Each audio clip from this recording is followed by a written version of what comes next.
आज की इस विशेष गहन चर्चा में सभी श्रोताओं का बहुत बहुत स्वागत है। आज 7 मार्च 2026 की तारीख है और अगर हम चारों ओर नजर दौड़ाएं ना तो क्रिकेट का बुखार अपने बिल्कुल चरम पर है। हर तरफ बस क्रिकेट की ही बातें हो रही हैं। बिल्कुल, और मौसम चाहे जो भी हो, भारत में क्रिकेट का टेम्परेचर तो हमेशा हाई ही रहता है। सही कहा।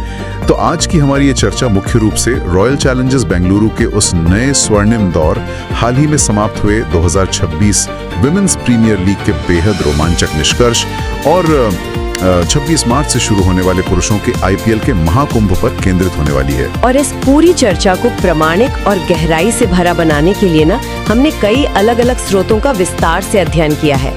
आज के हमारे डेटा पॉइंट्स में विकिपीडिया के WPL 2026 के विस्तृत आंकड़े शामिल हैं। उसके अलावा रेडिट पर जो मेगा ऑक्शन को लेकर फैंस के बीच तीखी बहसें चल रही हैं, वो भी हैं। हाँ, उनका निष्पक्ष विश्लेषण भी हमने शामिल किया है। साथ ही आरसीबी की टीम स्ट्रैटेजी को डिकोड करने वाले हालिया लेख और ऐतिहासिक CSK बनाम आरसीबी प्रतिद्वंद्विता के दिलचस्प आंकड़े भी इस चर्चा का हिस्सा हैं। देखिए, इस विश्लेषण का मिशन बहुत स्पष्ट है। इन तमाम स्रोतों और आंकड़ों के जरिए हमें ये डिकोड करना है कि आखिर आरसीबी ने अपनी किस्मत को किस तरह पूरी तरह से पलट कर रख दिया। मेगा नीलामी के दौरान बाकी टीमों की स्ट्रैटेजीज क्या रहीं और इस साल के टूर्नामेंट में सबसे महत्वपूर्ण पहलू क्या होने वाले हैं, ये जानना वाकई दिलचस्प होगा। WPL में आरसीबी की महिला टीम ने लगातार दूसरी बार खिताबी जीत दर्ज की है और दूसरी तरफ पुरुषों की टीम 2025 में अपना 18 साल का सूखा खत्म करने के बाद पहली बार खिताब बचाने के इरादे से मैदान में उतर रही है। मैं तो बहुत उत्साहित हूँ उस बदलाव को लेकर। और ये एक बहुत ही ऐतिहासिक बदलाव है। मेरा मतलब है, जब कोई फ्रेंचाइज इतने लंबे संघर्ष के बाद सफलता का स्वाद चखती है तो उनका पूरा कल्चर या कहें कि खेलने का तरीका ही बदल जाता है। WPL 2026 के आंकड़ों से ही इस बात की शुरुआत की जा सकती है। हाँ, 5 फरवरी 2026 को वडोदरा में जो फाइनल खेला गया, उसमें आरसीबी ने दिल्ली कैपिटल्स को 6 विकेट से हराकर अपना दूसरा WPL खिताब जीता। लेकिन ये जीत सिर्फ एक मैच जीतने तक सीमित नहीं थी। ये एक पूरी सीजन के बहुत ही कंसिस्टेंट प्रदर्शन का नतीजा थी। अगर हम उस टूर्नामेंट के आंकड़ों पर बारीकी से नजर डालें तो स्मृति मंधाना का प्रदर्शन सबसे ऊपर दिखाई देता है। बिल्कुल, पूरे टूर्नामेंट में सबसे ज्यादा 377 रन उनके बल्ले से निकले और ये सिर्फ रन नहीं थे, ये कप्तानी का दबाव झेलते हुए फ्रंट से लीड करने का एक बेहतरीन उदाहरण था। वही तो, और गेंदबाजी विभाग में गुजरात जायंट्स की सोफी डिवाइन और दिल्ली कैपिटल्स की नंदिनी शर्मा ने शानदार प्रदर्शन करते हुए 17 विकेट अपने नाम किए। लेकिन इन सभी आंकड़ों के बीच एक ऐसी चौंकाने वाली बात है जो पूरे टूर्नामेंट की कहानी को एक अलग ही दिशा देती है।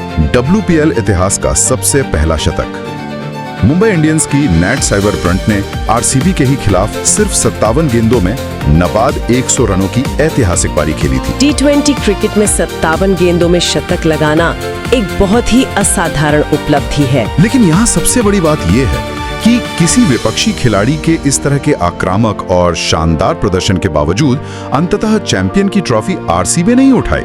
ये बताता है कि आरसीबी की टीम कितनी मजबूत थी। और सच कहूँ तो ये इस चर्चा का सबसे महत्वपूर्ण टेक अवे है। नेट साइबर ब्रंट की वो पारी निश्चित रूप से व्यक्तिगत प्रतिभा का एक चरम शिखर थी, लेकिन फ्रेंचाइज T20 क्रिकेट इस बात का प्रमाण बनता जा रहा है कि केवल एक व्यक्तिगत प्रदर्शन के दम पर पूरे टूर्नामेंट नहीं जीते जाते। सही बात है, नेट साइबर ने शतक जरूर लगाया पर चैंपियन तो आरसीबी की महिला टीम ही बनी। अगर हम आरसीबी की स्ट्रैटेजी का विश्लेषण करें तो ये स्पष्ट होता है कि वो किसी एक स्टार खिलाड़ी के दिन पर निर्भर नहीं थे। उनका सामूहिक प्रदर्शन उनकी ताकत थी। ये एक बहुत बड़ा शिफ्ट है। देखिए, पहले अक्सर ये माना जाता था कि T20 क्रिकेट बस सुपरस्टार्स का खेल है, लेकिन आरसीबी की जीत ने दिखाया कि टीम के हर खिलाड़ी की छोटी छोटी भागीदारी कितनी अहम होती है। चाहे वो मंधाना की निरंतर बैटिंग हो या उनके गेंदबाजों का मुश्किल ओवरों में संयम बनाए रखना, ये एक सामूहिक सिस्टम की जीत थी। अब महिला क्रिकेट की इस रणनीतिक सफलता से ध्यान पुरुषों के क्रिकेट ऑक्शन की ओर ले जाना स्वाभाविक है। 26 मार्च से पुरुषों का आईपीएल शुरू होने जा रहा है, जिसमें कुल 84 मैच खेले जाएंगे। ऑक्शन यानी वो जगह जहां क्रिकेट के मैदान से भी ज्यादा तेज दिमाग दौड़ता है। चलिए इसको थोड़ा विस्तार से समझते हैं। मेगा ऑक्शन पहले ही हो चुका है और सोशल मीडिया, खासकर रेडिट पर फैंस के बीच हर एक खरीद को लेकर भारी बहस चल रही है। रेडिट की दुनिया तो वैसे भी बहुत ओपिनियनेटेड होती है। हाँ, पर श्रोताओं के लिए हम इन चर्चाओं का विश्लेषण पूरी तरह से निष्पक्ष रूप से पेश कर रहे हैं, जहां किसी भी फैन बेस का पक्ष लिए बिना केवल स्ट्रैटेजीज को डिकोड करने का प्रयास है। तो सबसे ज्यादा चर्चा कोलकाता नाइट राइडर्स यानी केकेआर की हो रही है। केकेआर ने तो इस बार नीलामी में बिल्कुल अलग ही रास्ता अपनाया। ऐसा लगा जैसे उन्होंने पैसों की परवाह ही छोड़ दी हो। कैमरन ग्रीन को 25.2 करोड़ रुपए में और मथीशा पथिराना को 18 करोड़ रुपए में खरीदा गया। ये तो रिकॉर्ड तोड़ खरीदारी हो गई। केकेआर की ये स्ट्रैटेजी स्पष्ट रूप से हाई रिस्क हाई रिवॉर्ड वाली है। अगर एक टीम केवल 2 खिलाड़ियों पर 43.2 करोड़ रुपए खर्च कर देती है तो इसका सीधा असर उनके बाकी स्क्वाड की डेप्थ या गहराई पर पड़ता है। बिल्कुल, कैमरन ग्रीन में एक शानदार ऑलराउंडर हैं और पथिराना डेथ ओवर्स के विशेषज्ञ हैं, पर रेडिट पर फैंस का ये तर्क बिल्कुल जायज है कि क्रिकेट में चोटिल होने का जोखिम हमेशा बना रहता है। वही तो सबसे बड़ा डर है। अगर इतने महंगे खिलाड़ी किसी कारणवश कुछ मैचों के लिए बाहर हो जाए तो टीम का पूरा संतुलन बिगड़ सकता है। ये सच में एक बहुत ही आक्रामक दृष्टिकोण है। इसके बिल्कुल विपरीत दिल्ली कैपिटल्स की ऑक्शन स्ट्रैटेजी को फैंस द्वारा काफी सराहा जा रहा है। रेडिट पर उनकी खरीदारी को स्मार्ट और कैलकुलेटेड माना जा रहा है। उन्होंने डेविड मिलर जैसे अनुभवी और मैच विनर खिलाड़ी को मात्र 2 करोड़ में अपनी टीम में शामिल कर लिया। 2 करोड़ में मिलर जैसा खिलाड़ी मिलना तो लॉटरी लगने जैसा है। और इसके अलावा बेन डकेट को उनके बेस प्राइस पर ही खरीद लिया। यह सच में हैरान करने वाला है कि T20 के इतने दिग्गज खिलाड़ियों को इतनी कम कीमत पर कैसे हासिल कर लिया गया। दिल्ली कैपिटल्स का ये कदम पूरी तरह से मनी बॉल रणनीति का एक बेहतरीन T20 संस्करण है। मनी बॉल का असली मतलब सिर्फ सस्ते खिलाड़ी खरीदना नहीं होता। तो और क्या होता है? इसका मतलब होता है डेटा के आधार पर वो वैल्यू खोजना जिसे बाकी टीमें नजरअंदाज कर रही हैं। डेविड मिलर का स्ट्राइक रेट और मध्य क्रम में खेल खत्म करने की उनकी क्षमता 2 करोड़ के मूल्य से कहीं ज्यादा की है। हाँ, और बेन डकेट स्पिन के खिलाफ बहुत बेहतरीन खेलते हैं, जो भारतीय कंडीशन में बहुत काम आता है। एकदम सही। दिल्ली ने स्टार पावर के बजाय यूटिलिटी और परिस्थितियों के हिसाब से सटीक बैठने वाले खिलाड़ियों पर दांव लगाया है, जो ऑक्शन के भारी दबाव में एक बहुत ही सुलझी हुई सोच का प्रतीक है। लेकिन सुलझी हुई सोच की ये बात सनराइजर्स हैदराबाद के मामले में लागू होती नहीं दिख रही है। रेडिट थ्रेड्स का अगर विश्लेषण किया जाए तो फैंस का एक बड़ा वर्ग ये मानता है कि एसआरएच ने ऑक्शन के दौरान पैनिक या घबराहट में खरीदारी की। उन्होंने लियम लिविंगस्टोन पर 13 करोड़ रुपए की एक बहुत बड़ी रकम खर्च कर दी। फैंस का तर्क यह है कि लिविंगस्टोन एक बेहतरीन हिटर जरूर है, लेकिन एसआरएच की गेंदबाजी लाइनअप अभी भी काफी कमजोर और अनुभवहीन नजर आ रही है। 13 करोड़ रुपए का इस्तेमाल किसी स्थापित तेज गेंदबाज को लाने में किया जा सकता था। एसआरएच का इतिहास हमेशा से एक मजबूत गेंदबाजी इकाई वाली टीम का रहा है। वो छोटे से छोटे स्कोर को भी डिफेंड करने का मादा रखती थी, लेकिन इस ऑक्शन में उनका ये रवैया फैंस को भ्रमित कर रहा है। क्या मैनेजमेंट सिर्फ पावर हिटिंग पर भरोसा कर रहा है अब? लग तो यही रहा है। लिविंगस्टन पर इतना बड़ा निवेश ये दर्शाता है कि शायद मैनेजमेंट पावर हिटिंग के जरिए विरोधी टीमों को दबाव में डालने की सोच रहा है। लेकिन T20 क्रिकेट का एक पुराना नियम है, बल्लेबाज आपको मैच जिताते हैं लेकिन गेंदबाज आपको टूर्नामेंट जिताते हैं। ये बहुत ही सटीक बात कही आपने। चेन्नई सुपर किंग्स की स्ट्रेटजी भी इस बार काफी अलग और चर्चा का विषय रही है। हमेशा अनुभव पर दांव लगाने वाली इस फ्रेंचाइज ने इस बार अपना पूरा ध्यान भविष्य की युवा और कुछ हद तक अज्ञात प्रतिभाओं पर केंद्रित कर दिया है। रेडिट पर क्रिकेट विश्लेषक इसे एक बूम और बस्ट वाली स्ट्रेटजी मान रहे हैं, यानी आर्या पार की लड़ाई। ये सीएसके के उस पारंपरिक डैड्स आर्मी वाले मॉडल से एक बहुत बड़ा बदलाव है, जिसने उन्हें पिछले कई सालों में अपार सफलता दिलाई है। ये एक बहुत ही दिलचस्प ट्रांजिशन या बदलाव का दौर है। देखिए, जब कोई फ्रेंचाइज इतने बड़े पैमाने पर युवाओं पर दाव लगाती है तो वो तुरंत सफलता के बजाय अगले 3 से 5 सालों की नींव तैयार कर रही होती है। युवा खिलाड़ियों में ऊर्जा और भूख तो होती है, पर आईपीएल जैसा प्रेशर? वही ना, आईपीएल जैसे बड़े मंच का जो मानसिक दबाव होता है, उसे संभालने के लिए अनुभव की आवश्यकता होती है। यही कारण है कि इसे आर या पार कहा जा रहा है। अगर ये युवा खिलाड़ी दबाव में बिखर गए तो सीजन बहुत खराब जा सकता है। और अगर निखरे तो तो अगले 10 साल सेट है। बिल्कुल, उन्हें अगले एक दशक के लिए नए सुपरस्टार्स मिल जाएंगे। यहाँ बात सच में बहुत दिलचस्प हो जाती है, क्योंकि जब हम भविष्य की नींव तैयार करने, लॉन्ग टर्म विजन और ट्रांजिशन की बात करते हैं, तो हमारे सामने आरसीबी के नेतृत्व में आए उस ऐतिहासिक बदलाव का जिक्र आता है जिसने टीम की दिशा ही बदल दी। 2025 का वो ऐतिहासिक सीजन। हाँ, 2025 में जब रजत पाटीदार की कप्तानी में आरसीबी ने अपना पहला खिताब जीता था, तो वो कोई रातों रात हुआ चमत्कार नहीं था। वो एक सोची समझी स्ट्रैटेजी का हिस्सा था। हमारे स्रोतों में शामिल आरसीबी के डायरेक्टर मो बॉबेट के एक विस्तृत पॉडकास्ट इंटरव्यू ने पर्दे के पीछे की कई दिलचस्प कहानियों को उजागर किया है। मो बॉबेट का वो इंटरव्यू खेल के प्रशासनिक और रणनीतिक पहलुओं को समझने के लिए एक मास्टर क्लास की तरह है। फाफ डु प्लेसिस के कप्तानी छोड़ने के बाद पूरे क्रिकेट जगत और फैंस को यही लग रहा था कि विराट कोहली एक बार फिर से कप्तानी का जिम्मा संभालेंगे। ये सबसे आसान और लोकप्रिय फैसला होता सबके लिए। और सबसे बड़ी बात यह है कि बॉबेट के अनुसार विराट कोहली खुद भी इस जिम्मेदारी को उठाने के लिए पूरी तरह से तैयार थे। लंदन में मो बॉबेट, कोच एंडी फ्लावर और कोहली के बीच एक बहुत ही लंबी और विस्तृत बैठक हुई थी। उस बैठक में कोहली ने स्पष्ट रूप से कहा था कि अगर टीम के संतुलन और जरूरत के हिसाब से उन्हें कप्तानी करनी है तो वो इसके लिए उपलब्ध है। लेकिन इसके बावजूद मैनेजमेंट ने एक बहुत ही साहसिक फैसला लिया। उन्होंने भावनाओं और पुरानी यादों में बहने के बजाय एक लंबा विजन रखा और कप्तानी की बागडोर युवा रजत पाटीदार को सौंप दी। इस पूरे घटनाक्रम का सबसे मजबूत और गहराई वाला हिस्सा मो बॉबेट का वो बयान है जहां उन्होंने कहा था, हम हमेशा विराट पर निर्भर नहीं रह सकते। पहली नजर में देखा जाए तो ये बयान थोड़ा कठोर लगता है, लेकिन अगर इसे खेल के नजरिए से देखा जाए तो ये 37 वर्षीय कोहली के भविष्य और एक टीम के रूप में आरसीबी के विकास की ओर एक बहुत ही व्यावहारिक इशारा है। तो आपकी नजर में ये बयान असल में क्या दर्शाता है? ये दर्शाता है कि किसी भी फ्रेंचाइज को अगर दशकों तक सफल रहना है तो उसे एक सिस्टम बनाना होगा जो किसी एक व्यक्ति विशेष पर निर्भर ना हो। कोहली महान है, इसमें कोई दो राय नहीं है, लेकिन वो हमेशा क्रिकेट नहीं खेलेंगे। मैनेजमेंट ने उनके अनुभव और कद का पूरा सम्मान किया, उनसे सलाह ली, पर फैसले लेने की जिम्मेदारी एक युवा पर डाल दी, ताकि कोहली के रहते हुए ही वो नया कप्तान तैयार हो सके। ये कॉर्पोरेट दुनिया के सक्सेशन प्लानिंग का एक बेहतरीन खेलकूद वाला उदाहरण है। लेकिन इस ट्रांजिशन का मतलब ये कतई नहीं था कि टीम में कोहली का महत्व कम हो गया हो। आंकड़े कभी झूठ नहीं बोलते।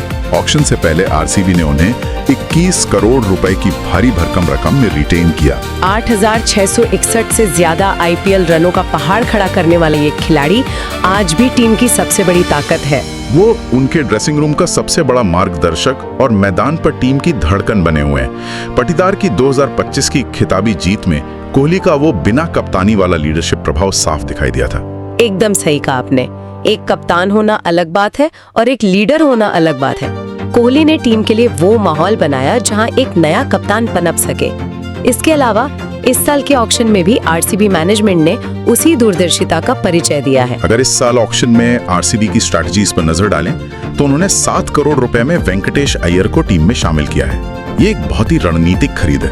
वेंकटेश अय्यर मध्य क्रम में बल्लेबाजी को तो मजबूती देंगे ही, साथ ही जरूरत पड़ने पर 1-2 ओवर की उपयोगी मध्यम गति की गेंदबाजी भी दे सकते हैं, जो T20 क्रिकेट में हमेशा एक बोनस होता है। लेकिन सबसे ज्यादा ध्यान देने वाली बात यह है कि चैंपियन टीमें अपनी कमजोरियों या आने वाली विपत्तियों के लिए कैसे तैयार रहती हैं। हमारे स्रोतों से ये एक बहुत ही महत्वपूर्ण जानकारी सामने आई है कि तेज गेंदबाज यश दयाल की कुछ व्यक्तिगत कानूनी समस्याओं के कारण इस आगामी सीजन में उनकी अनुपलब्धता हो सकती है। यश दयाल जैसे प्रमुख बाएं हाथ के तेज गेंदबाज का न होना किसी भी टीम के लिए एक बड़ा झटका हो सकता है। आधुनिक T20 क्रिकेट में बाएं हाथ के तेज गेंदबाज जो एंगल बनाते हैं वो बल्लेबाजों के लिए बहुत परेशानी खड़ी करता है। इसी बात को ध्यान में रखते हुए आरसीबी मैनेजमेंट ने पहले से ही बैकअप योजना तैयार कर ली थी। उन्होंने 5.20 करोड़ रुपए खर्च करके युवा बाएं हाथ के तेज गेंदबाज मंगेश यादव को अपनी टीम में शामिल किया। ये प्लान बी तैयार रखने की वो सोच है जो टूर्नामेंट के लंबे और थका देने वाले सफर में टीमों को बचाती है। जब आपके पास हर महत्वपूर्ण पोजीशन के लिए एक तैयार बैकअप होता है, तभी आप 84 मैचों के लंबे टूर्नामेंट में कंसिस्टेंसी बनाए रख सकते हैं। खैर, अब जब हम इस लंबे टूर्नामेंट की बात कर ही रहे हैं तो इसके आयोजन स्थलों और उन मैदानों से जुड़ी महत्वपूर्ण बातों पर भी चर्चा करना आवश्यक हो जाता है। 2026 के इस सीजन में कुल 10 अलग-अलग स्टेडियमों में मैचों का आयोजन किया जाएगा। लेकिन सभी की नजरें 31 मई को होने वाले ग्रैंड फाइनल पर टिकी हैं, जिसकी मेजबानी बेंगलुरु का ऐतिहासिक एम चिन्नास्वामी स्टेडियम करेगा। चिन्नास्वामी स्टेडियम का माहौल तो दुनिया भर के सबसे बेहतरीन क्रिकेट स्टेडियमों में गिना जाता है। लेकिन इस बार का अनुभव प्रशंसकों के लिए थोड़ा अलग होने वाला है। पिछले साल 2025 के सीजन में वहां जो भगदड़ की एक बेहद दुखदाई घटना सामने आई थी, उसने स्टेडियम प्रबंधन और सुरक्षा एजेंसियों को सोचने पर मजबूर कर दिया। उस घटना से सबक लेते हुए इस बार सुरक्षा व्यवस्था में अभूतपूर्व बदलाव किए गए हैं। सबसे बड़ा बदलाव है पूरे स्टेडियम परिसर में भारी सुरक्षा बल की तैनाती और बायोमेट्रिक एंट्री का कड़ाई से लागू किया जाना। श्रोताओं के लिए ये जानना दिलचस्प होगा कि बायोमेट्रिक एंट्री के जरिए न केवल टिकटों की कालाबाजारी रुकेगी, बल्कि भीड़ प्रबंधन पूरी तरह से डिजिटल और सटीक हो जाएगा। हर दर्शक की एंट्री का एक सुरक्षित लॉग होगा, जिससे एक निश्चित संख्या से अधिक लोगों का स्टेडियम में प्रवेश नामुमकिन हो जाएगा। ये एक बेहद जरूरी और स्वागत योग्य कदम है। क्रिकेट जुनून का खेल है, इसमें कोई शक नहीं, लेकिन सुरक्षा से समझौता किसी भी स्तर पर स्वीकार्य नहीं होना चाहिए। विशेष रूप से जब चिन्नास्वामी में कोई हाई वोल्टेज मैच हो रहा हो। और जब बात हाई वोल्टेज मैचों की आती है, तो क्रिकेट की दुनिया की सबसे बड़ी और ऐतिहासिक प्रतिद्वंदिताओं में से एक का जिक्र आना स्वाभाविक है। चेन्नई सुपर किंग्स बनाम रॉयल चैलेंजर्स बेंगलुरु, CSK बनाम RCB। ये सिर्फ दो शहरों का मुकाबला नहीं है, ये दो अलग अलग क्रिकेटिंग विचारधाराओं का टकराव है। अगर हम ऐतिहासिक आंकड़ों की किताब खोलें तो ये प्रतिद्वंदिता काफी एक तरफाई नजर आती रही है। अब तक दोनों टीमों के बीच जितने भी मुकाबले हुए हैं, उनमें से 21 मैचों में CSK ने जीत का परचम लहराया है, जबकि RCB के खाते में 13 जीत दर्ज हैं। आंकड़े अक्सर पूरी कहानी नहीं बताते। खेल में मानसिक और मनोवैज्ञानिक पहलुओं का प्रभाव सबसे ज्यादा होता है। इस प्रतिद्वंदिता की कहानी में मार्च 2025 का वो मुकाबला एक टर्निंग पॉइंट साबित हुआ। उस दिन तो कमाल ही हो गया था। RCB ने चेन्नई के अभेद्य माने जाने वाले चेपॉक स्टेडियम में जाकर CSK को 50 रनों के भारी अंतर से करारी शिकस्त दी थी। 50 रन T20 क्रिकेट में एक बहुत बड़ा मार्जिन है, लेकिन इस जीत का महत्व सिर्फ इन 50 रनों में नहीं छिपा था। इस जीत ने एक ऐतिहासिक तिलिस्म को तोड़ा था। चेपॉक स्टेडियम में RCB पूरे 17 सालों से एक भी मैच नहीं जीत पाई थी। 17 साल का समय खेल जगत में एक पूरी पीढ़ी के बदल जाने का समय होता है। हर बार जब टीम उस मैदान पर उतरती थी, तो 17 साल के सूखे का मानसिक बोझ उनके कंधों पर होता था। बिल्कुल। और जब कोई टीम 17 साल की इस मनोवैज्ञानिक बाधा को तोड़ती है, तो इसका असर सिर्फ उस दिन के पॉइंट्स टेबल पर नहीं पड़ता। न करना और जीतना, यही वो उत्प्रेरक था जिसने 2025 में उनके खिताबी सूखे को समाप्त किया। मानसिक दृढ़ता ही अंतिम विजेता तय करती है। और हमारे इस विस्तृत चर्चा से कई ऐसे पहलू सामने आए हैं जो क्रिकेट की पिच से परे जाकर भी बहुत कुछ सिखाते हैं। श्रोताओं के लिए इन बातों पर विचार करना बहुत महत्वपूर्ण हो जाता है, चाहे वो किसी बड़े कॉर्पोरेट ढांचे का प्रबंधन हो या जीवन की कोई अन्य परिस्थिति। सिर्फ एक व्यक्ति के शानदार प्रदर्शन या केवल सुपरस्टार्स के भरोसे लंबे समय तक सफलता नहीं पाई जा सकती। ये WPL की जीत और ऑक्शन की उन सभी स्ट्रैटेजीज से साफ तौर पर साबित होता है जिनकी आज हमने चर्चा की। संतुलित टीम का निर्माण, डेटा आधारित स्मार्ट फैसले, जैसे दिल्ली कैपिटल्स की रणनीति, और सही समय की पहचान करके युवा पीढ़ी को नेतृत्व सौंपना, जैसा कि RCB ने कोहली से पटीदार को कमान सौंपकर किया। साथ ही अपनी कमजोरियों के लिए प्लान B तैयार रखना, जैसे मंगेश यादव को लाना, यही स्थायी सफलता का असली मूल मंत्र है। नेतृत्व के दृष्टिकोण से ये जानना सबसे अहम है कि कब आपको आगे बढ़कर जिम्मेदारी लेनी है और कब आपको पीछे हटकर किसी और को तैयार होने का मौका देना है। इस पूरी गहन चर्चा को समाप्त करने से पहले एक बहुत ही गहरे और विचारोत्तेजक पहलू पर गौर करना जरूरी है, जिसे अब तक छुआ नहीं गया है। आज के इस आधुनिक युग में, जहां फ्रेंचाइज क्रिकेट और T20 लीग्स पूरी दुनिया में एक बिजनेस मॉडल की तरह फैल रही हैं, एक बहुत ही बड़ा बदलाव देखने को मिल रहा है। ये बदलाव सच में चिंता का विषय भी हो सकता है। रेडिट की चर्चाओं और हालिया खबरों से ये बात सामने आई है कि फाफ डु प्लेसिस जैसे अंतर्राष्ट्रीय स्तर के दिग्गज खिलाड़ी पाकिस्तान सुपर लीग यानी PSL में खेलने के लिए IPL की मेगा नीलामी से ही अपना नाम वापस ले रहे हैं। ये आज के क्रिकेट की एक बहुत बड़ी और कड़वी सच्चाई है। खिलाड़ियों के लिए अब अंतर्राष्ट्रीय क्रिकेट या किसी एक लीग से जुड़कर रहने से ज्यादा महत्व इस बात का है कि वे अपने समय और कौशल का सबसे अच्छा आर्थिक प्रतिफल कहां से प्राप्त कर सकते हैं। तो ऐसे में एक बहुत ही बड़ा सवाल क्रिकेट के भविष्य पर खड़ा होता है। जब खिलाड़ी पैसों और सहूलियत के हिसाब से लीग्स और टीमें बदल रहे हैं, तो क्या आने वाले भविष्य में हमें कभी किसी खिलाड़ी में विराट कोहली जैसी वो अटूट निष्ठा देखने को मिलेगी? ये कहना बहुत मुश्किल है आज के दौर में। एक ऐसा खिलाड़ी जो पूरे 18 साल तक सिर्फ और सिर्फ एक ही शहर, एक ही टीम, एक ही लाल और सुनहरी जर्सी के लिए अपना पसीना बहाता रहा हो। क्या फ्रेंचाइज क्रिकेट में वफादारी और लॉयल्टी का वो दौर अब अपने अंत की ओर बढ़ रहा है? क्या भविष्य के खिलाड़ी सिर्फ फ्रीलांसर बनकर रह जाएंगे जिनका किसी शहर या फ्रेंचाइज से कोई भावनात्मक जुड़ाव नहीं होगा? ये एक ऐसा सवाल है जिसने पूरी क्रिकेट फ्रेटर्निटी को सोचने पर मजबूर कर दिया है। ये एक ऐसा विचार है जिस पर हर क्रिकेट प्रेमी को गहराई से मनन करना चाहिए। खेल अपनी गति से बदल रहा है और इसके साथ ही खिलाड़ियों और फैंस के रिश्ते भी बदल रहे हैं। सभी श्रोताओं का आज की इस गहन चर्चा में जुड़ने और इन जटिल समीकरणों को डीकोड करने के सफर में साथ देने के लिए बहुत बहुत धन्यवाद। इस बदलते हुए क्रिकेट का आनंद लीजिए।